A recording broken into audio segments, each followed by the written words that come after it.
See the creek in the background back there. The brown spot back there is the moving water. And you can see if we can see it over here. See, there it comes through there. It's rolling through there down there. It's probably about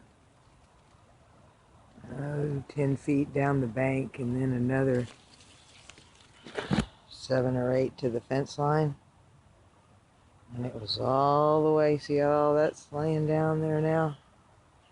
It's all the way up here through the fence. All of this stuff's lying down.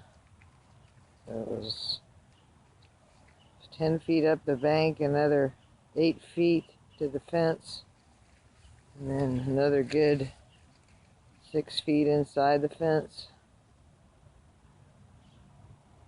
Yepers, we had some rain.